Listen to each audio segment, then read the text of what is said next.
সবাই হয়তো ভালো আছো। আশা করছি পড়াশোনা খুবই ভালো চলছে। তো এর আগের দিন হাইডেগারের ক্লাস কমপ্লিট হয়ে গেছে।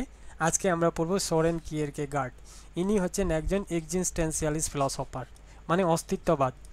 তো ইনার সম্পর্কে প্রথমে আমরা ব্যাকগ্রাউন্ড জেনে নেব, কারণ আমি প্রত্যেকটা থিওরি পড়ানোর আগে ব্যাকগ্রাউন্ডটা বলি, কারণ ব্যাকগ্রাউন্ড থেকেও অনেক কোশ্চিন আসে। এখন তোমরা দেখবে যে থিওরিটা পড়িয়ে পড়িয়ে পড়িয়ে পড়িয়ে এমন হয়ে গেছে ইউজিসি নেট আর থিওরি থেকে কোশ্চিন দিতে চায় না, ডিপলি ফ্যাকচুয়াল কোশ্চিন দিয়ে দেয় যে এটা কার সাথে রিলেটেড বা এই ওয়ার্ডটা কার সাথে রিলেটেড, তাই না?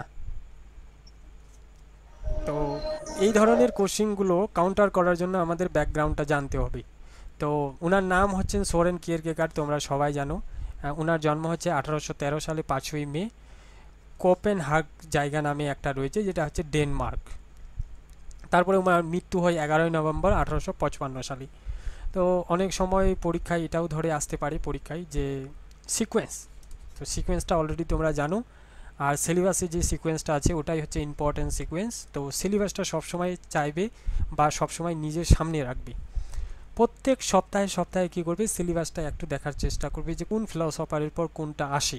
যেরকম বর্তমানে এই কারণে আমি সিকোয়েন্স অনুযায়ী পড়ানোরও চেষ্টা করি, যাতে তোমাদের সিকোয়েন্সটা মনে থাকে। প্রথমে পড়েছিলাম হুসাল, তারপরে পড়লাম হাইডেগার, এবার পড়ছি কিয়েরকেগার্ড। তাহলে এই তিনটাও যদি জানা থাকে তোমাদের, অনেকটাই তোমাদের থিওরিগুলো ক্লিয়ার হবে।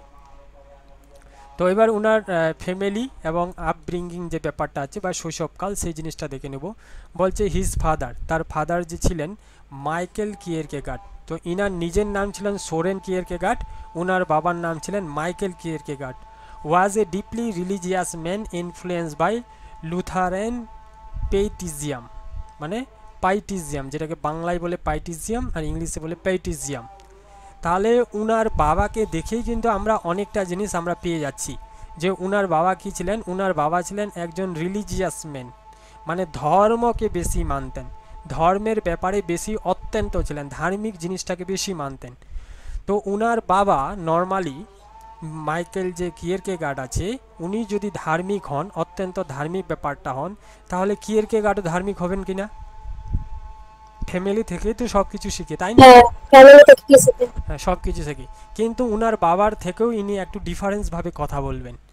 কি ডিফারেন্সলি কথা বলবেন সেটা পরবর্তীতে আসছি, তবে একটু হিন্টস দিয়ে দিচ্ছি তোমাদের, বা হিন্ট দিয়ে দিচ্ছি, যেটা হচ্ছে ইনি সবসময় সাবজেক্টিভের কথা বলবেন। ট্রুথ ইজ সাবজেক্টিভ, কোশ্চিন আসে না? হ্যাঁ, এই এসেছিল। সাবজেক্টিভের কথা কেন বলি, কি কারণে সাবজেক্টিভটা এসেছে? আর অ্যাকচুয়ালি জিনিসটা হচ্ছে এই রিলিজিয়ান থেকে ইনার ট্রুথ অফ সাবজেক্টিভ কথাটি এসেছে। মানে ইনি বলতে চাইছেন একটা রিলিজনকে বিশ্বাস করতে হলে আমাকে আমার আমার দিক থেকে বিশ্বাস করতে হবে, আমার ইন্ডিভিজুয়ালি বিশ্বাস করতে হবে। আমি কোনো রিজন বা কোনো যুক্তি বা কোনো ইথিক্যাল টার্ম ইউজ করে আমরা কিন্তু ঈশ্বরকে বিশ্বাস করতে পারবো না বা ধর্মকে বিশ্বাস করতে পারবো না। যখন আমরা আরও পড়ব দেখবে যে কিয়েরকেগার্ড কিন্তু ইথিক্যাল যতগুলো জিনিস আছে, নৈতিকতার দিকগুলো বা রিজন, যেটাকে আমরা বলি যুক্তি, এই যুক্তিটাকে উনি সাপোর্ট করবেন না।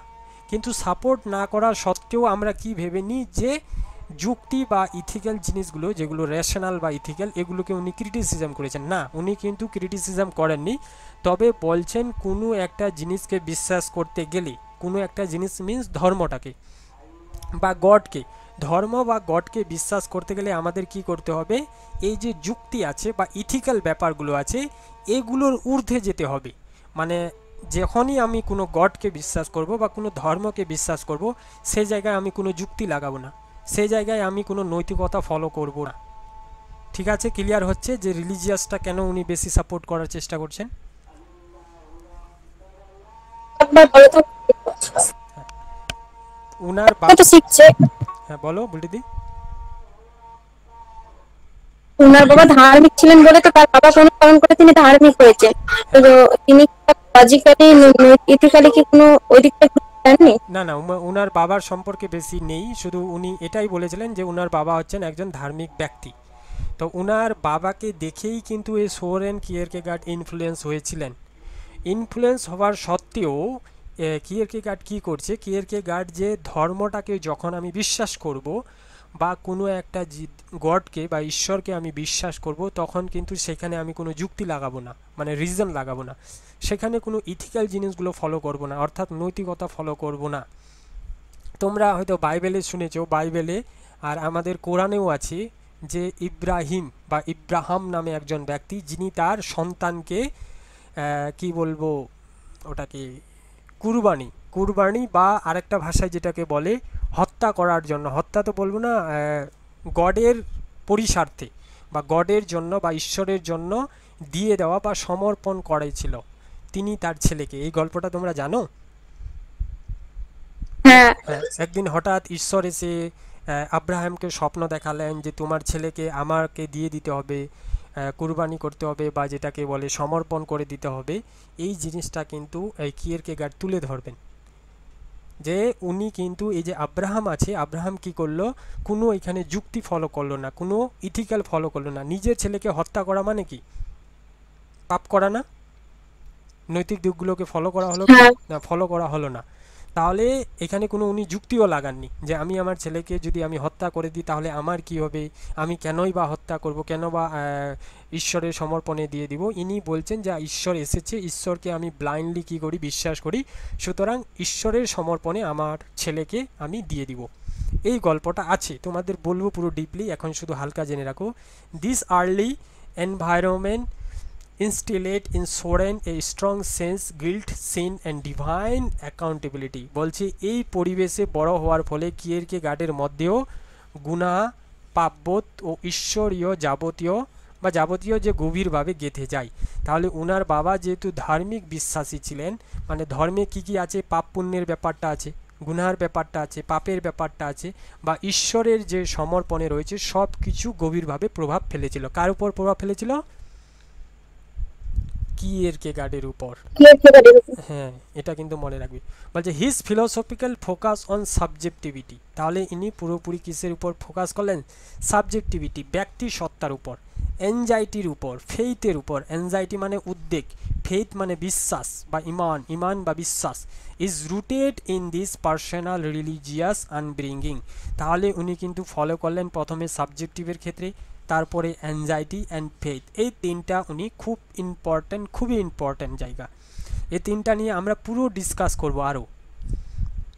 বলছে historical and intellectual context, time period living during the 19th century when Hegelian idealism dominated European thought. পরবর্তীকালে যে এই হেগেলিয়ান আছে বা হেগেলের দর্শন আছে, হেগেল রিজন নিয়ে কথা বলবে না? বলবে কি না? হ্যাঁ, এই হেগেল তো ধর্মে, হ্যাঁ ধর্মে বিশ্বাস করে। ধর্মে বিশ্বাসী ছিলেন। এটা ওনাকে কি করেছিল? ডোমিনেট করেছিল। কাকে ডোমিনেট করেছিল? কিয়েরকেগার্ডকে। তাহলে পরীক্ষায় আসতে পারে যে কিয়েরকেগার্ডকে কে ডোমিনেট করেছিল? হেগেলিয়ান কিন্তু ডোমিনেট করেছিল। এবার দেখো religious crisis and personal conflict, ধর্মীয় সংকট ও ব্যক্তিগত দ্বন্দ্ব। রিজন ওসলেন affair, he broke off his engagements of Regine, এটাকে বলে রিজন ওসলেন, believing that his melancholy calling and faith would make marriage impossible. তিনি প্রেমিকা, একটা অ্যাফেয়ার ছিল, এই যে অ্যাফেয়ার ছিল কার সম্পর্কে, এটা যদিও অতটা ইম্পর্ট্যান্ট না, তবুও মনে রাখো ওনার একজন গার্লফ্রেন্ড ছিল, গার্লফ্রেন্ডের নাম ছিলেন তোমার রেজিন অসলিন। ওনার সাথে একটা কি ছিল? অ্যাফেয়ার ছিল। পরবর্তীকালে তিনি তার সেই সম্পর্কটা ভেঙে দেন। কেন ভেঙে দেন বলো তো মুস্তাফা, জানো কেন ভেঙে দেয়? হ্যাঁ, কারণ মানে সংসার করলে তো ঈশ্বর ধর্মটা ভালো করে পালন করা যাবে পালন না। করা যাবে না, আর প্রেম করলেই মানে পাপ। বিয়ে করার আগে প্রেম মানে করলেই পাপ। তো উনি তো পাপ পুণ্যের বলছি কথাটা মানবেন। হ্যাঁ বলো। বলছি এই দেরোয়ার যখন লিখেছেন তখন আর কি মানে খুব ট্রাম্বলিং সিচুয়েশনের মধ্যে ছিল, তারপর তো ও ভেবেছে কোন দিকে যাবে, পরে স্পিরিচুয়াল দিকে গিয়ে তারপর রিলেশনটা ভেঙে দেয়। হ্যাঁ, ভেঙে দেয়। কেন ভেঙে দেয়? কারণ সে বিশ্বাস করে যদি আমি এখন সম্পর্কে থাকি তাহলে আমার পাপ হবে। আর পাপ হওয়ার কারণে তিনি কি করেছিলেন? তার ম্যারেজটাকেই ভেঙে দেয়। প্রথমে সম্পর্কটা ভাঙেন, পরবর্তীকালে ঈশ্বরের জন্য, যেহেতু তিনি ঈশ্বরকে বিশ্বাস করবেন, ওই কারণে তিনি তার যে বিয়ের একটা জিনিস ছিল, বিবাহ জীবনটা, সেটাও ভেঙে ফেলেন। এই অ্যাংজাইটি আর ফেইথের উপর বিশ্বাস করে ঈশ্বরকে জানার কথা বলেছে, রিজনের কথা বলেনি। না, রিজনকে একদমই মানবেন না, রিজনকে মানবেন না, ইথিক্যালকেও মানবেন না। মানবেন না এটাও ঠিক বলা যাবে না, বলবেন যে রিজন অ্যান্ড যে ইথিক্যাল ব্যাপারগুলো আছে এগুলোর ঊর্ধ্বে গিয়ে আমাদের গডকে বিশ্বাস করতে হবে, ঈশ্বরকে বিশ্বাস করতে হবে। আচ্ছা। হ্যাঁ, বলছে this personal event influence many of his written specially love sacrifice and despair.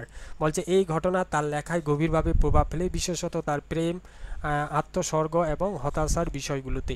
এটা তোমরা জানো, লাভ স্যাক্রিফাইস এবং ডিসপেয়ারের কথা বলবেন। তারপর হচ্ছে টেলিওলজিক্যাল ব্যাকগ্রাউন্ড, ধর্মতাত্ত্বিক পটভূমি। তো ইনফ্লুয়েন্স বাই খ্রিস্টানিটি, খ্রিস্টানিটি দ্বারা উনি বা খ্রিস্ট ধর্ম দ্বারা প্রভাবিত হলেও কিন্তু খ্রিস্ট ধর্মের একটা জিনিসকে মানবেন না, যেটা হচ্ছে ইনস্টিটিউশনাল। স্যার ওই স্যাক্রিফাইস, লাভ আর ডিসপেয়ার ওটা কি? এটা হচ্ছে অ্যাকচুয়ালি কি বলতো, তার যে পরবর্তীকালে এটা গভীর প্রভাব ফেলেছিল, বিশেষ করে লাভ স্যাক্রিফাইস। লাভ বলতে ঈশ্বরের প্রতি লাভ, ঈশ্বরকে সে বিশেষ করে প্রেম করবে, অন্য কাউকে প্রেম করা যাবে না। স্যাক্রিফাইস করো, লাভটাকে স্যাক্রিফাইস করো যখন আমি অন্য কাউকে প্রেম করব। তিনি তার এই যে ঈশ্বরকে বিশ্বাস করেছিলেন, বিশ্বাস করার ফলেই তো তার সম্পর্কটা ভেঙেছিল না। তো তার মানে সে কি ওখানে কি করলো, স্যাক্রিফাইস করলো, তার বিয়েটাকে স্যাক্রিফাইস করলো। সেটাই বলেছে যে আমাকে কি করতে হবে, যখনই আমি ঈশ্বরকে বিশ্বাস করব বা ঈশ্বরের দিকে এগিয়ে যাব, তখন আমাকে অনেক কিছু স্যাক্রিফাইস করতে হবে। পরবর্তীকালে উনি খ্রিস্টানিটি বা খ্রিস্ট ধর্ম দ্বারা প্রভাবিত হলেও কি বললাম যে ইনস্টিটিউশনাল যে ব্যাপারগুলো আছে, ইনস্টিটিউটে কি হয় সাধারণত শিক্ষা প্রতিষ্ঠানগুলোতে, শিক্ষা প্রতিষ্ঠান বলতে ধার্মিক শিক্ষা প্রতিষ্ঠানের কথা বলেছে, ধার্মিক শিক্ষা প্রতিষ্ঠানগুলোতে বিভিন্ন ধরনের তোমাদের অনুষ্ঠান হয়, দেখবে যে অনুষ্ঠানগুলো হয়, যেমন আমাদের কাস্টে হয়তো কোনো মিলাদ হয় বা কোনো অনুষ্ঠান হয়, তোমাদের কাস্টে যেমন পূজা হয়, এগুলো হয় না বুলটিদি? এগুলো কিন্তু ইনি মানবেন না। খ্রিস্টান ধর্মে এসব কিন্তু করা হতো, তাই ইনি এগুলোকে একদমই মানবেন না। বলবে যে খ্রিস্টান ধর্ম ঠিক আছে, খ্রিস্টান ধর্ম দ্বারা আমি প্রভাবিত হয়েছি, কিন্তু খ্রিস্টান ধর্মে যে বিভিন্ন আচার অনুষ্ঠান, সেই আচার অনুষ্ঠানগুলোকে আমি মানব না। কেন মানব না? কারণ গডকে বিশ্বাস করতে গেলে আমার মন থেকে বিশ্বাস করতে হবে, আমার সাবজেক্টিভিটি থেকে বিশ্বাস করতে হবে। আমি কোনো একটা অনুষ্ঠানের মাধ্যমে গডকে বিশ্বাস করাবো তা কিন্তু নয়। এখান থেকেই কিন্তু ওনার ট্রুথ ইজ সাবজেক্টিভিটি শুরু হচ্ছে, মানে সত্য। কোনো একটা জিনিস যদি তার কারো প্রতি সত্যতা খুঁজে বার করো, তাহলে সেটা কার মাধ্যমে খুঁজে বার করবে? সেটা হচ্ছে সাবজেক্টিভিটির মাধ্যমে। আমি বাইরে থেকে কোনো কিছু বিশ্বাস করে বা সমালোচনা করে যে গডকে বিশ্বাস করব, তা কিন্তু একদমই নয়। ক্লিয়ার হচ্ছে বিষয়টা? দেখো, argue that faith is not objective knowledge, তাহলে বিশ্বাস কিন্তু অবজেক্টিভ নলেজ নয়, বাট এ সাবজেক্টিভ লিফ। আচ্ছা, লিফ বলতে কি বোঝায়? কিয়ারকেগার্ড লিফ বলতে কি বুঝিয়েছেন? ঝাঁপ, লিফ বলতে ঝাঁপকে বুঝিয়েছেন। বলছে নিজেকে ঝাঁপ দিতে হবে, বলছি নিজে। এখানে এই লাইনটা কি বোঝাচ্ছে? প্রাতিষ্ঠানিক ধর্মীয় কাঠামো বা খ্রিস্টানিটির কঠোর সমালোচক প্রাতিষ্ঠানিক কি প্রতিষ্ঠান, ব্যক্তিগতভাবে দেখছেন? হ্যাঁ, এর কঠোর সমালোচনা ছিলেন। কেন কঠোর সমালোচনা ছিলেন? এই যে প্রতিষ্ঠানিক ধর্মীয়গুলো রয়েছে, মানে কোনো অর্গানাইজ করা কোনো ইনস্টিটিউশনাল খ্রিস্টানিটি, এক কথায় ধরে নাও একটা ধর্ম আছে, ধর্মটার নাম কি? খ্রিস্টানিটি বা খ্রিস্টান ধর্ম। সেই ধর্মটাকে পালন করতে হলে আমাকে কি করতে হবে? আমার দ্বারা বিশ্বাস করতে হবে, আমাকে সাবজেক্টিভলি বিশ্বাস করতে হবে, ব্যক্তিগত বিশ্বাস করতে হবে। আমি কোনো অনুষ্ঠানের মাধ্যমে দেখাবো যে আমি গডকে বিশ্বাস করি, আমি কোনো অন্য কোনো প্রোগ্রামের মাধ্যমে আমি বুঝাবো যে গডকে বিশ্বাস করি, এটা কিন্তু একদমই করা চলবে না। সেই কারণে তিনি কিন্তু খ্রিস্টানিটির যে অনুষ্ঠানগুলো, সেই অনুষ্ঠানগুলোকে উনি সমালোচনা করছেন, খ্রিস্টানিটিকে নয়, খ্রিস্টানিটির যে অনুষ্ঠানগুলো সেটাকে সমালোচনা করছেন। ক্লিয়ার হলো? হ্যাঁ, তাই তো। স্যার এরকম হ্যাঁ, হ্যালো, হ্যাঁ বলো। বলছি এরকম একটা কোশ্চেন ছিল, মানে এই রিসেন্ট ইয়ারে, মানে কিরকেগার্ডের এটা একটা অবজেক্টিভিটি ছিল যে খ্রিস্টান ধর্ম থেকে তিনি খ্রিস্টানিটিকে বের করে আনতে চেয়েছিলেন। হ্যাঁ, তাহলে খুব ইম্পর্টেন্ট বিষয়, কিন্তু বুঝতে হবে জিনিসটা, যদিও আমি কোশ্চেন ফলো করিনি রিসেন্ট ইয়ারের। তাহলে argue that faith is not objective knowledge, তাহলে বিশ্বাস কোনো ব্যক্তিগত জ্ঞান নয়, বস্তুগত জ্ঞান নয়। আমি কোনো একটা অনুষ্ঠান করলাম, অনুষ্ঠানের মধ্যে বিভিন্ন খাওয়া দাওয়া রাখলাম, বিভিন্ন প্রোগ্রাম রাখলাম, এগুলোর মাধ্যমে কিন্তু একদমই ফেথ জিনিসটা আনা যাবে না। ফেথ হবে সাবজেক্টিভ লিপ মানে ঝাঁপ দেওয়া, ব্যক্তিগত ঝাঁপ। ক্লিয়ার হচ্ছে? তাহলে ফেথ কি? ফেথ কিন্তু এই কিওয়ার্ডটা ধরে কোশ্চেন আসতে পারে, আমার মনে হচ্ছে যে এটা কিন্তু মনে রাখবে, বিশেষ করে আমার মনে হচ্ছে এই কমিটমেন্ট। এই সাবজেক্টিভ লিপের সঙ্গে ওখানে যে ডেসপায়ার ছিল, এটা একটু বললে ভালো হতো। কোনটা? এই যে সাবজেক্টিভ লিপ, আর একটা উপরে একটা অপশন ছিল না, ডেসপায়ার, যেখানে লাভ স্যাক্রিফাইস ছিল। হ্যাঁ, ডেসপায়ারটাও আছে, একদমই চিন্তা করবে না, সেটার একদম ফুল একটা ক্লাস মনে হয় ডেসপায়ার নিয়ে লেগে যাবে।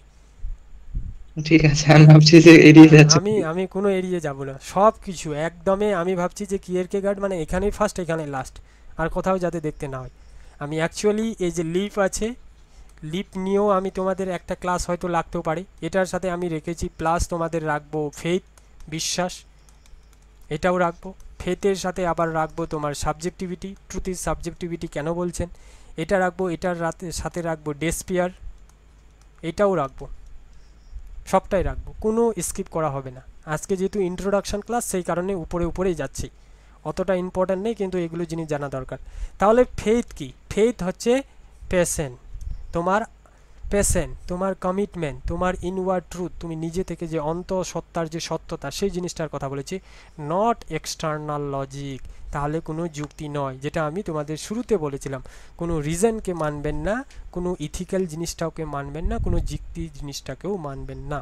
তাহলে তিনি কি মানবেন? সেটা হচ্ছে প্যাশন। তোমার কি প্যাশন থাকা দরকার, তোমার কমিটমেন্ট কি হবে, তোমার ইনওয়ার্ড ট্রুথ কি হবে, অর্থাৎ আত্মনিবেদন, অন্তর্দৃষ্টি ও অন্তঃসত্ত্বার সত্যতা। তোমার প্যাশন থাকা দরকার। কি প্যাশন থাকা দরকার? যে আমি গডের প্রতি বিশ্বাস রাখবো। তোমার কমিটমেন্ট থাকা দরকার। কি কমিটমেন্ট? যে আমি যে গডের প্রতি বিশ্বাস রাখবো সেটার মধ্যেই থাকা উচিত। তারপরে ইনওয়ার্ড ট্রুথ, এটা বাইরে কোনো এক্সটার্নাল হবে না, এটা তোমার অন্তর্দর্শন অর্থাৎ সাবজেক্টিভ থেকে, ব্যক্তিগত থেকে বের হতে হবে, যে হ্যাঁ আমি গডের প্রতি বিশ্বাস রাখবো। তারপরে দেখো কিয়েরকেগার্ড মেথড ইন ডিরেক্ট কমিউনিকেশন, অর্থাৎ পরোক্ষ যোগাযোগ। কিয়েরকেগার্ড অফটেন রট আন্ডার প্রিসিউডমি। এই যে প্রিসিউডমি আছে, এই প্রিসিউডমি বলতে ছন্দনাম, প্রিসিউডমি বলতে ছন্দনাম। বিভিন্ন ছন্দ নামে তিনি লেখালেখি করতেন, এবং এই নামগুলো হচ্ছে ক্যালিমাকুস, অ্যান্টি ক্যালিমাকুস, দুটোই আছে। তারপরে জাজ উইলিয়াম। তো এই তিনটা নাম তোমরা চাইলে মনে রাখতে পারো, না হলে কোনো ইম্পর্টেন্ট না। বলছে this allow him to present different perspective without imposition a system. এই কৌশল তাকে বিভিন্ন দৃষ্টিভঙ্গি উপস্থাপন করতে সাহায্য করে এবং কোনো কঠোর মতবাদ চাপিয়ে না দিয়ে। এটা জিনিস কি বলেছে, এই কঠোর মতবাদ কেন বলেছে, যে কঠোর মতবাদ চাপিয়ে না দিয়ে, উইদাউট ইম্পোজ এ সিস্টেম। যখনই উনি গডের কথা বললেন, গডকে কিভাবে বিশ্বাস করতে হবে, আমার ব্যক্তিগতভাবে, সাবজেক্টিভভাবে, ইনওয়ার্ড ট্রুথের ভাবে। তোমার প্যাশন কি থাকা দরকার, এটা অ্যাকচুয়ালি কেউ কি তোমাকে চাপিয়ে দিতে পারে? আমি গডকে বিশ্বাস করব কি করব না সেটা আমি জানি, আমাকে কেউ কি চাপিয়ে দিতে পারে যে তোমাকে গড বিশ্বাস করতেই হবে? না। বা তোমাদের কেউ চাপিয়ে দিতে পারে? আমি কি চাপিয়ে দিতে পারবো যে তোমাদেরকে গড বিশ্বাস করতেই হবে? তো যখনই সাবজেক্টিভ বিষয়টা আসবে, তাহলে তোমাকে কেউ কোনোদিন চাপিয়ে দিতে পারে না। সেই কারণে বলছি, এই যে কিয়েরকেগার্ডের মতবাদ, এটা কিন্তু কোনো কঠোর মতবাদ নয়, এটা কাউকে চাপিয়ে দেয় না। তুমি তোমার ব্যক্তিগতভাবে তুমি ঈশ্বর বিশ্বাস করো বা না করো, সেটা তোমার ব্যাপার। কিন্তু কিয়েরকেগার্ড বলছেন যে ঈশ্বরকে বিশ্বাস করতে হলে সেটা প্যাশনের মাধ্যমে বিশ্বাস করতে হবে, সেটা কমিটমেন্টের মাধ্যমে বিশ্বাস করতে হবে, এটা সেটা সাবজেক্টিভের মাধ্যমে বিশ্বাস করতে হবে। বলছে he wanted the reader to engage in existential inwardness through personal struggle. তিনি চাইতেন পাঠক যেন নিজের অভিজ্ঞতা ও আত্মসংগ্রামের মধ্য দিয়ে দর্শন ও উপলব্ধি করেন। এই জিনিসটা অ্যাকচুয়ালি অন্য লাইনে, যখন আমি তোমাদের পড়াবো, ওনার একটা বই রয়েছে ট্রেমবিলিং, জানো না? ওনার একটা বই রয়েছে ট্রেমবিলিং, হ্যাঁ ফিয়ার অ্যান্ড ট্রেমবিলিং। হ্যাঁ হ্যাঁ, ফিয়ার অ্যান্ড ট্রেমবলিংয়ে এই জিনিসটা উনি উল্লেখ করবেন, এটা আমি রেখেওছি, আর এটা আমি তোমাদের পড়াবো যে এই জিনিসটা কেন বললেন, এই স্ট্রাগলের কথা। এখন বুঝালে হয়তো অনেকটা সময় লেগে যাবে, তার কারণে এটা আমি স্কিপ করছি, এখন সেটাও বুঝাবো। তো বলছে পার্সোনাল ব্যাকগ্রাউন্ড আমরা কি দেখলাম, তিনি রিলিজিয়াস ছিলেন, রিলিজিয়াসের মাধ্যমে যে গভীরভাবে ধর্মীয় ও বিশ্লেষণাতার বা বিশ্লেষণার তার বোধে আক্রান্ত। তারপরে হিস্টোরিক্যাল কনটেক্সট, হিস্টোরিক্যাল কনটেক্সট কী ছিল, যে হেগেলিয়ান্টের কি এগেনস্টে ছিল, উনি এগেনস্ট গিয়েছিলেন। তারপরে রিলিজিয়াস ওরিয়েন্টেশন কী ছিল, তিনি ছিলেন খ্রিস্টানিটি, বাট অ্যান্টি ইনস্টিটিউশনাল, ইনস্টিটিউশনাল জিনিসগুলোকে উনি মানতেন না। ধর্মীয় ছিলেন খ্রিস্টান, কিন্তু প্রাতিষ্ঠানিক ধর্মী বিরোধী ছিলেন, মানে কোনো অনুষ্ঠান যে ব্যাপারগুলো, অনুষ্ঠানের প্রতি উনি বিশ্বাস রাখতেন না। ফিলোসফি অফ ফেথ কী ছিল, faith is passionate subjective commitment. এখনই বললাম যে ফেথ মানে কি, তোমাকে প্যাশনেটভাবে কাজ করতে হবে, সাবজেক্টিভ কমিটমেন্ট রাখে। বলছে বিশ্বাস হলো এক আত্মিক ঝাঁপ, যুক্তির বিষয় নয়, তাহলে নট লজিক্যাল। কমিউনিকেশন কীরকম ছিল? কমিউনিকেশন ছিল আইরনি, ইনডিরেক্ট মেথড এবং প্রিসিউডমি, ছন্দনাম, যেটাকে আমি বারবার বললাম যে ছন্দনামে উনি বারবার লেখালেখি করতেন, ব্যঙ্গ ও পরোক্ষভাবে লেখালেখি করতেন। ফোকাস কী ছিল? ফোকাস ছিল ওনার যে ইন্ডিভিজুয়াল চয়েস, নিজের সাবজেক্টিভের উপর চয়েস রাখতে হবে। অ্যান্ড রিলেশন টু গড, গডের সাথে সম্পর্ক করতে গেলে তোমাকে সাবজেক্টিভের মাধ্যমে সম্পর্ক করতে হবে। তাহলে দেখো কিয়েরকেগার্ডের ব্যাকগ্রাউন্ডে আমরা কি দেখলাম? রিলিজিয়াস ডেপ, তার ধর্মের যে ধার্মিক বিষয়গুলি রয়েছে সেটা গভীরভাবে রয়েছে, পার্সোনাল স্ট্রাগল রয়েছে, and philosophical courage lead to the foundation of existentialism. আমরা জানি তিনি একজন ছিলেন অস্তিত্ববাদী দার্শনিক। বলো এখানে আর কারো কোনো প্রশ্ন যদি থাকে বলো, নাহলে সামনে এগিয়ে যাই। আচ্ছা একটু, আচ্ছা সামারাইজ করো ঠিক তো, আছে। সামারাইজ করো কেউ একজন যে এতক্ষণ পর্যন্ত কি বুঝলাম, হালকা করে।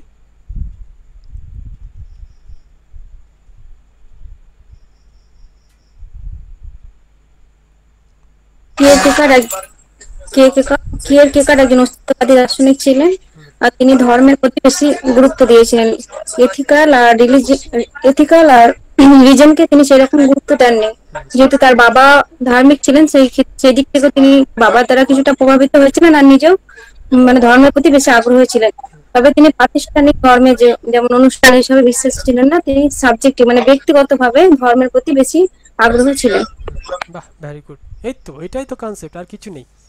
তো এবার আমরা দেখব যে abstract metaphysic to concrete individual existence. তিনি পরবর্তীকালে এই যে অ্যাবস্ট্রাক্ট মেটাফিজিক্স আছে, বিমূর্ত তথ্য থেকে কথায় চলে গেলেন কংক্রিট ইন্ডিভিজুয়াল এক্সিস্টেন্সের ক্ষেত্রে সরিয়ে এসে উনি দর্শনকে কেন্দ্রীভূত করেন বাস্তব জীবনের সংকট, উদ্বেগ ও বিশ্বাস, এই যে অ্যাংজাইটি অ্যান্ড ফেথ, অ্যাংজাইটি এবং ফেথের মাধ্যমে।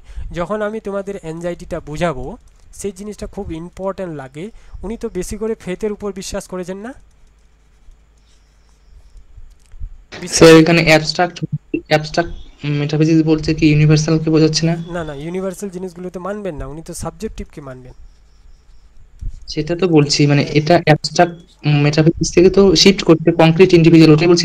অ্যাবস্ট্রাক্ট মেটাফিজিক্স বলতে ইউনিভার্সাল। হ্যাঁ, ইউনিভার্সাল। অ্যাবস্ট্রাক্ট মানে ইউনিভার্সাল, সব দার্শনিকের ক্ষেত্রে অ্যাবস্ট্রাক্ট মানে ইউনিভার্সাল, বিমূর্ত তত্ত্ব। এইবার হ্যাঁ, যে জিনিসটা আমি বলছিলাম, এই ফেথকে উনি বিশ্বাস করবেন। উনি বলছেন যে ফেথে আমাদের যেতে হবে, কিন্তু ফেথের আগে না আমাদের অ্যাংজাইটি হয়, অ্যাংজাইটির পর কিন্তু আমরা বিশ্বাসে যেতে পারি। কেমন করে? তুমি যদি আচ্ছা, আরেকটা জিনিস বলো। বলবো সামি, হ্যাঁ বলো, বলে এটা না তাহলে ঈশ্বর তো সবসময় সামনে দেখতে পাই না, তাহলে ঈশ্বরকে তো অ্যাবস্ট্রাক্ট আমি বলতে পারি না, বলো বলতে দি, তোমার কথাগুলো কিন্তু কেটে কেটে আসলো। যে অ্যাবস্ট্রাক্ট করছেন না, কিন্তু আমরা তো গডকে সবসময় দেখতে পাই না, তো তিনি তো গডকে মেনেছেন, তো সেই ক্ষেত্রে কি কি করে তিনি এটা আচ্ছা, তোমরা কি স্পষ্ট শুনতে পাচ্ছ কেউ? করছেন? স্যার বলছে যে অ্যাবস্ট্রাক্ট মেটাফিজিক্স তো একটা ইউনিভার্সাল বিষয়কে হ্যাঁ ইসে করে, ওখান থেকে ইন্ডিভিজুয়ালি এসছে, কিন্তু গড তো একটা আমরা দেখতে পারি না ইন্ডিভিজুয়াল হিসেবে, তো কিভাবে মানছেন সেটাই হয়তো বলছে। না, ও আচ্ছা, হ্যাঁ কোশ্চেনটা খুব ভালো করেছো। তুমি বলছো যে গড তো হচ্ছে একটা ইউনিভার্সাল ব্যাপার সবার ক্ষেত্রে, তাই না? তাহলে সেটাকে আমি আর কিভাবে হ্যাঁ হ্যাঁ, ওটাই কিভাবে আমি ব্যক্তিগত করে বিশ্বাস করব? আচ্ছা ধরে নাও ঈশ্বর আছে। এবার আমার যুক্তি, আমি এটা কিয়েরকেগার্ডের যুক্তি দিচ্ছি না, আমার যুক্তি দিচ্ছি যে ঈশ্বর আছে। এবার আমার কাছেও আছে, তোমার কাছেও আছে, জাসমিনা দির কাছেও আছে, মুস্তাফার কাছেও আছে, সবার কাছে ঈশ্বর আছে। কিন্তু সেই ঈশ্বরটা যে আছে, তুমি কিভাবে বিশ্বাস করবে? আমার মাধ্যমে, যে আমি যখন তোমাকে বলবো যে বুলটিদি ঈশ্বর আছে, তুমি পূজা পাঠ করো, তোমাকে সকালে উঠে পূজা করতে হবে, রাতের বেলায় তোমাকে আরও পূজা করতে হবে, তুমি কি আমার কথায় বিশ্বাস করবে?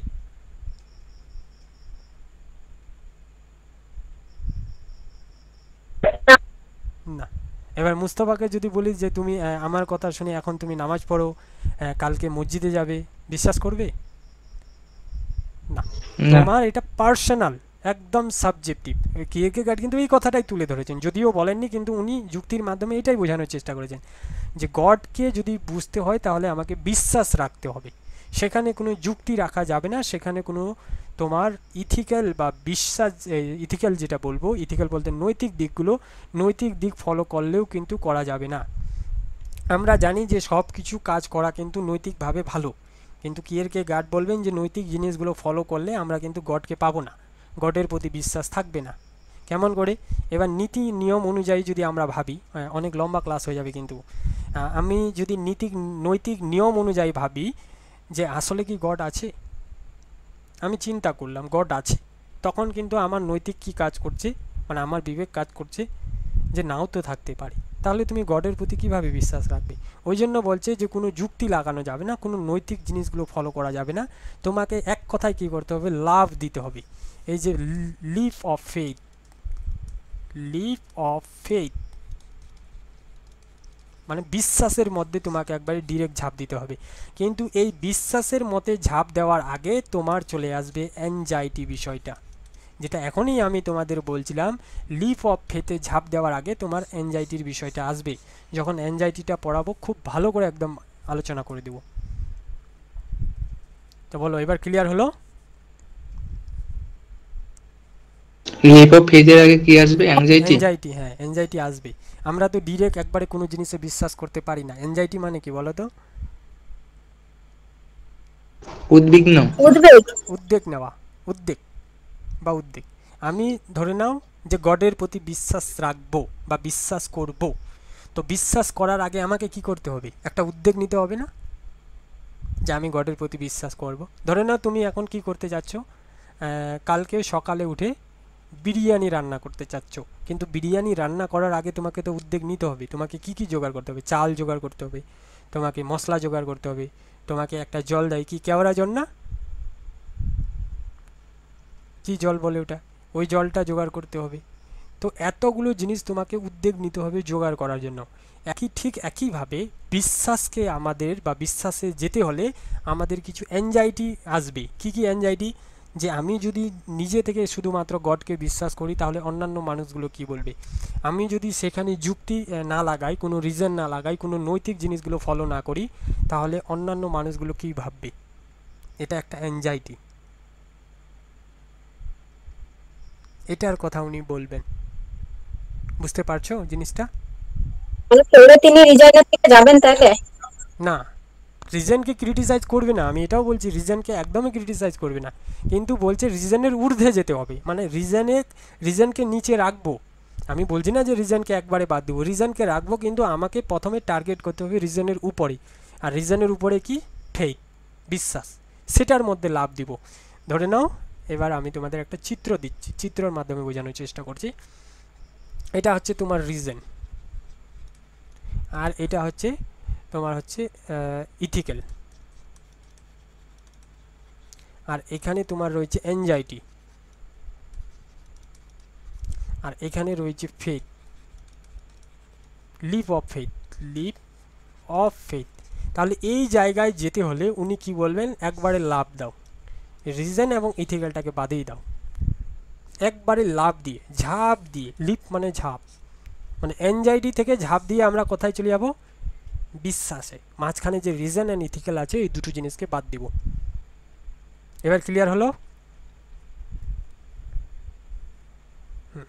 এবার দেখো কিয়েরকেগার্ড স্টেজ অফ লাইফের বা এক্সিস্টেন্সের ক্ষেত্রে তিনি তিনটি স্টেজের কথা বলেছেন। একটা হচ্ছে অ্যাস্থেটিক, আর একটা হচ্ছে ইথিক্যাল, আর অন্যটি হচ্ছে রিলিজিয়াস। তাহলে মাঝখানে কি হলো? ইথিক্যাল এলো। আর রিলিজিয়াসকে কি করতে হবে আমাদের? ফেথ, বিশ্বাস করতে হবে। হ্যাঁ, আর অ্যাস্থেটিক মানে তোমার চাহিদা, যেসব মানে জীবনের প্রতি তোমার প্রত্যেকদিন জীবনটা চালানোর জন্য যা কিছু দরকার পড়ে সেটাই হচ্ছে তোমার অ্যাস্থেটিক। মানে তুমি কিছু হয়তো চাহিদা থাকতে পারে অন্য কারোর কাছে, এখানে রেসপন্সিবিলিটি কম থাকবে। তাহলে এই দুটো জিনিসকে কি করতে হবে, আমাকে একবারে লাভ দিয়ে এই জায়গায় চলে আসতে হবে। কিন্তু কি কি ক্যারেক্টারিস্টিক আছে সেগুলো আমরা দেখে নিব। পরীক্ষায় আসতে পারে যে ইথিক্যালের জায়গায় কি উনি কী বলার চেষ্টা করেছেন, অ্যাস্থেটিকের জায়গায় কী বলার চেষ্টা করেছেন।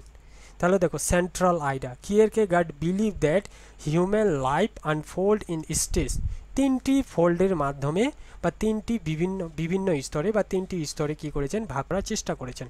বলছে each stage reflect a different attitude toward life, responsibility and truth. প্রত্যেকটা স্তরে কি মনোভাব আলাদা থাকবে, অ্যাটিটিউড টুয়ার্ড লাইফ অর্থাৎ মনোভাব আলাদা থাকবে, রেসপন্সিবিলিটি অর্থাৎ দায়িত্ব আলাদা থাকবে, ট্রুথ অর্থাৎ বিশ্বাস আলাদা থাকবে। তাহলে এই ট্রুথটা কার সাথে চলে যাবে? রিলিজিয়াসের ক্ষেত্রে। হ্যাঁ, আর রেসপন্সিবিলিটিটা কোথায় চলে যাবে? এথিক্সের ক্ষেত্রে এথিক্সের সঙ্গে, বা ইথিক্যাল জিনিসগুলোকে আমরা এটা ethical- অ্যাস্থেটিকের সঙ্গে। আর এটা চলে যাবে অ্যাস্থেটিক। এবার আমরা কি জিনিসগুলো দেখব? বলছে I want to enjoy my life. তাহলে এই জায়গায় আমি কি করছি? আমার লাইফটাকে এনজয় করছি। This is the motto. Motto বলতে এখানে কি বলানো বলেছে বলো তো? এটাই হচ্ছে এর এলিমেন্টস। মোট্টো বলতে এলিমেন্টস বলতে পারো বা ক্যারেক্টারিস্টিক বলতে পারো। এটা উনি একটা টেকনিক্যাল টার্ম ইউজ করেছেন, মোট্টো বলতে ক্যারেক্টারিস্টিক। তাহলে অ্যাস্থেটিক লাইফে তুমি কি করছো? তোমার লাইফটাকে এনজয় করছো। এখানে না তোমার গডের প্রতি বিশ্বাস থাকছে, না তুমি রিলিজিয়াসের প্রতি বিশ্বাস থাকছে, তাই না? শুধু তুমি লাইফটাকে এনজয় করে চলে যাচ্ছ। যেমন প্লেজার সেকিং লাইফ, আনন্দ কামনাই হচ্ছে তোমার এখানে জীবন। বলছে অ্যাভয়েড রেসপন্সিবিলিটি, এখানে তুমি রেসপন্সিবিলিটিকে কি করছো? অ্যাভয়েড করছো।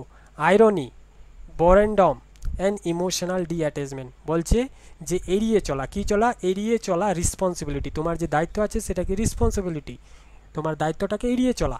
তা বলছে বিপ্রুব্ধ, একঘেয়ামি এবং মানসিক বিচ্ছিন্ন হওয়া, ইমোশনাল ডিঅ্যাটাচমেন্ট। তা বলছে life is like art. Art মানে একটা শিল্পের মতো। শিল্পরা কি করে? একজন হিরো কি করে? অ্যাক্টিং করে না লাইফে? বলতে দিই, হ্যাঁ অ্যাক্টিং করে। বলছে live through beauty, emotion and personal tastes. সবসময় এই জায়গায় নিজের বিউটির ক্ষেত্রে বেশি ধ্যান যাবে, ইমোশনের ক্ষেত্রে বেশি ধ্যান যাবে, পার্সোনাল টেস্টের ক্ষেত্রে বেশি ধ্যান যাবে। এই ইমোশন ব্যাপারটা এখানে কেন আসতেছে? ওই যে আব্রাহামের কথা বললাম, আব্রাহামকে যে বলেছিল তুমি তোমার সন্তানকে কি করো? আমার জন্য সমর্পণ করো। তাহলে সেখানে যদি ইমোশন কাজ করতো, তাহলে সেই আব্রাহাম কি সেই সন্তানকে খুন করতো বা সমর্পণ করতো ঈশ্বরের প্রতি? একদমই করতো না।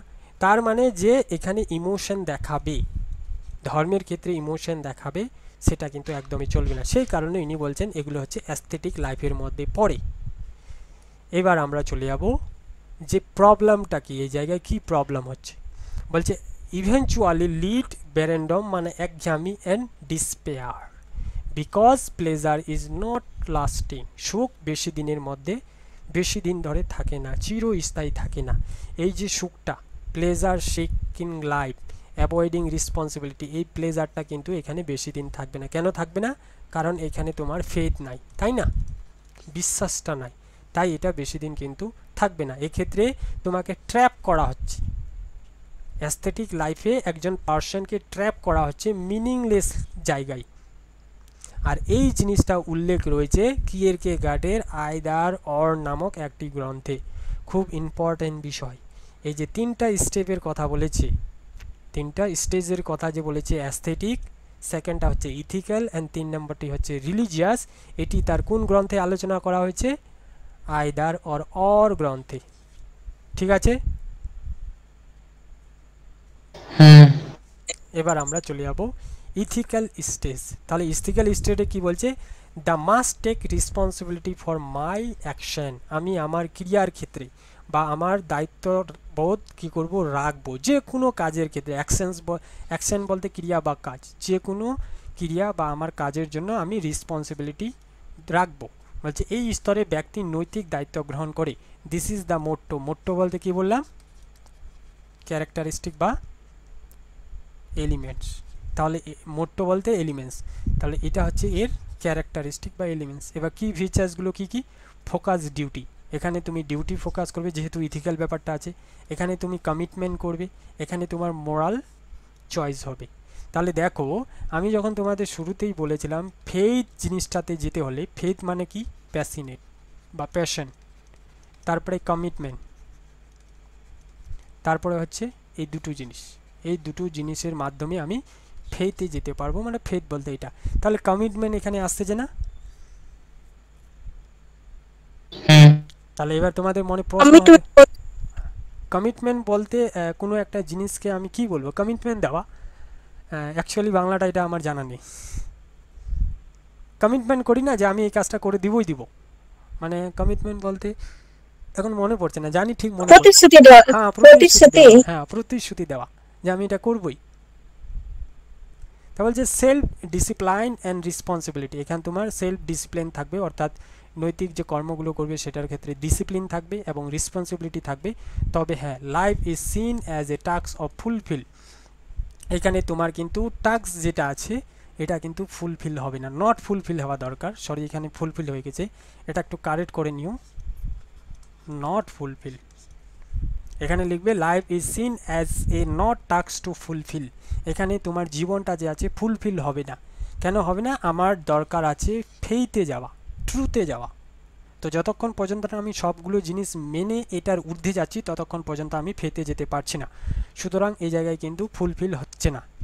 বলছে transformation, a person move from aesthetic despair to serious ethical life. তো প্রথম এটা স্টেপ ছিল, প্রথম ছিল না অ্যাস্থেটিক, তাহলে এখান থেকে সেকেন্ড স্টেজে চলে আসলো, সেকেন্ড স্টেজ কি হলো? ইথিক্যাল। তাহলে এবার সেকেন্ড স্টেজ থেকে কোথায় যাবে? থার্ড স্টেজ, থার্ডটা কি হবে? Religious, religious. দেখো লিমিটেশন, এখানেও রয়েছে কি একটা লিমিটেশন রয়েছে, বলছে even moral action can not give ultimate fulfilment, তাহলে নৈতিকতা কার্যকলাপ চূড়ান্ত পরিপূর্ণতা দিতে পারে না, সেই জন্য আমি এখানে বললাম এখানে নট অ্যাড করে নিও,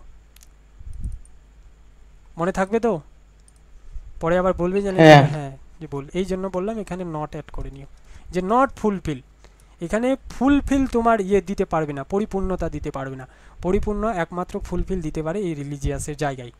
বলছে lead to another kind of despair as once realise human limitation, এটি এক ধরনের নতুন হতাশার দিকে নিয়ে যায় কারণ মানুষ তার সীমাবদ্ধতা উপলব্ধি করে, এখানে একটা লিমিটেশন থাকে, নট আলটিমেট, নট আনলিমিটেড, তাহলে এখানে আমরা কি পাচ্ছি? লিমিটেশন পাচ্ছি।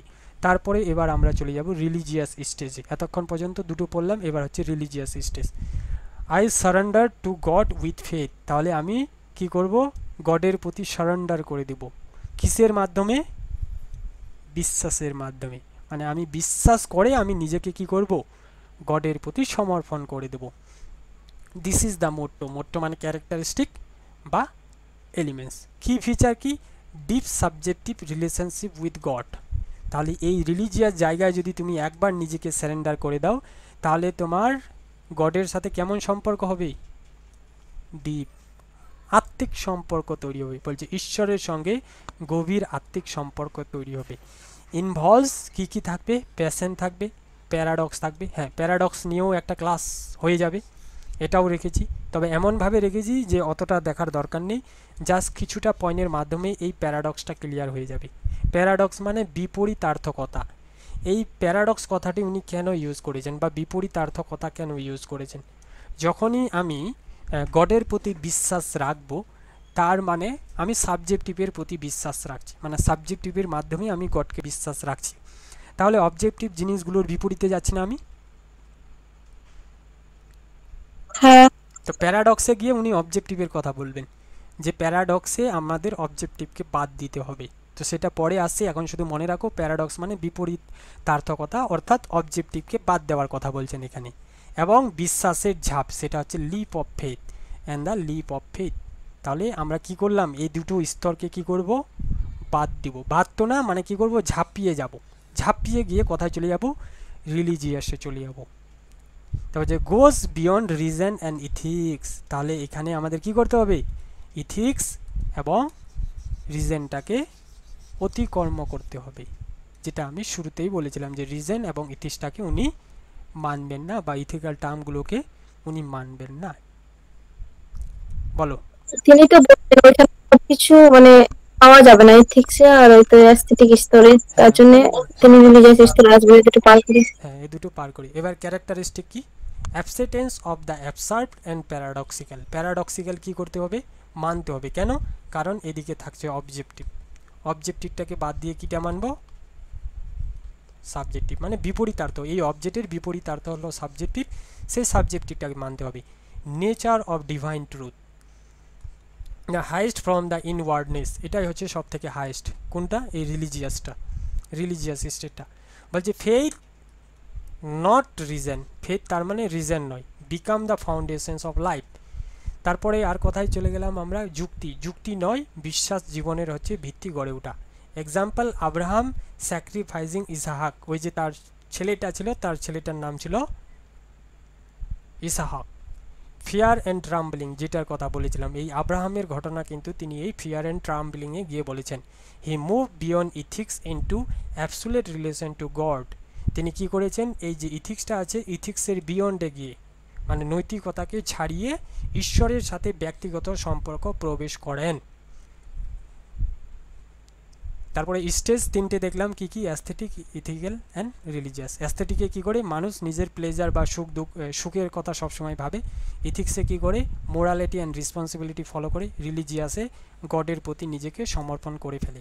এবার এটার মাধ্যমে কিয়েরকেগার্ড কি মেসেজ দেওয়ার চেষ্টা করলেন মানুষের মধ্যে বা আমাদের মধ্যে, বলছে this stage are not social classes or identities, they are existential choice. এই স্তরগুলো কোনো বাহ্যিক পরিচয় নয়, এগুলো হচ্ছে মানুষের অভ্যন্তরীণ অস্তিত্বগত সিদ্ধান্ত। মানে আমি যে বাহ্যিক কোনো জিনিস মানবো তা কিন্তু নয়, কেন, বাহ্যিক মানেই অবজেক্টিভ। সেই অবজেক্টিভগুলোকে না বলে সাবজেক্টিভে চলে আসলেন। তা বলছে only the religious stage lead to true authentic and salvation. মানে এই রিলিজিয়াস স্টেজে গিয়েই আমরা একমাত্র আমাদের যে সত্যিকারের মুক্তি বা কি বলবো ওটাকে, আধ্যাত্মিক যে পরিপূর্ণতা, সেই পরিপূর্ণতাতেই আমরা যেতে পারি। তা বলছে one must pass through each stage sincerely to evolve. বলছে প্রত্যেকটি স্তর সততার সাথে অতিক্রম করলেই তবে আমরা সত্য উপলব্ধি করতে পারবো। তাহলে এই প্রথমটা কি ছিল, অ্যাস্থেটিক, দ্বিতীয়টা ছিল ইথিক্যাল। তাহলে এটা আমাদের কি করতে হবে, বিরোধ করব। আমি কিন্তু এটা বলেছিলাম না, বিরোধ করবে কি উনি, এই দুটো স্টেজের ক্রিটিসিজম করবে কি না, না ক্রিটিসিজম তো করবে না। উনি কি বলছেন, এটাকে আমাকে সততার মাধ্যমে পার করতে হবে, সিনসিয়ারলি পার করতে হবে, তবে আমি মানব গিয়ে ফেইথটাকে বা বিশ্বাসটাকে। এখান থেকে উনার শুরু হচ্ছে ট্রুথ ইজ সাবজেক্টিভিটি, অর্থাৎ সত্য হলো ব্যক্তিগত অনুভব। যেখানে কি থাকবে, যে this whole philosophy is journey from external pleasure to internal truth. যেখানে উনি তার ফিলসফিতে কি দেখানোর চেষ্টা করলেন, যে বাহ্যিক যে সুখগুলো রয়েছে, সেই সুখ থেকে ইন্টারনাল বা যে অভ্যন্তরীণ সত্য, সেই জায়গায় পৌঁছাতে হবে।